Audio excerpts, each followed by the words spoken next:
Chaque minute dans le monde, 280 personnes naissent.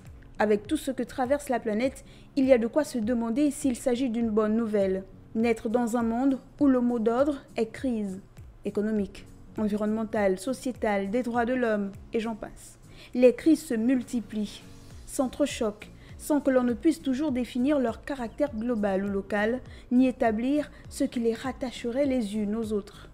Crise de la démocratie, crise de la représentation, crise environnementale, crise des migrants, crise de l'information, crise des relations entre les genres, crise idéologique, crise sanitaire. Récemment, on nous parle même d'une crise alimentaire due à l'inflation. Tout concourt à se demander si la crise ne serait pas devenue une nouvelle normalité. Chaque minute, 280 personnes naissent à travers le monde. Avec tout ce que traverse la planète, il y a de quoi se demander s'il s'agit d'une bonne nouvelle. La crise causée par la Covid-19 frappe les sociétés alors que les systèmes financiers sont encore marqués par la crise économique de 2008 qui menace à terme sa survie même. Surtout, elle frappe alors même que la crise climatique et environnementale continue de s'aggraver et d'accroître les inégalités à l'échelle mondiale. Chacune de ces crises possède ses propres causes, mais elles sont profondément interconnectées.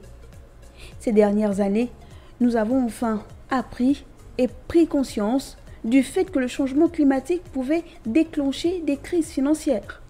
Désormais, nous savons que la perte de biodiversité augmente le risque de pandémies d'origine zoonotique qui peuvent, à leur tour, ébranler l'économie mondiale. S'il est impossible de prévenir complètement les futures crises sanitaires ou financières, nous pouvons en adoucir les effets en rendant nos sociétés et nos économies plus fortes. Car chaque minute, dans le monde, naissent 280 personnes. Avec tout ce que traverse la planète, il y a de quoi se demander s'il s'agit d'une bonne nouvelle. Notre perception du temps étant biaisée par la vanité de l'espèce humaine, cette petite animation nous invite à relativiser bien des choses. L'homme n'a pas toujours été là, et à l'échelle du temps, rien ne nous garantit qu'il restera là éternellement, surtout s'il ne prend pas conscience de sa fragilité.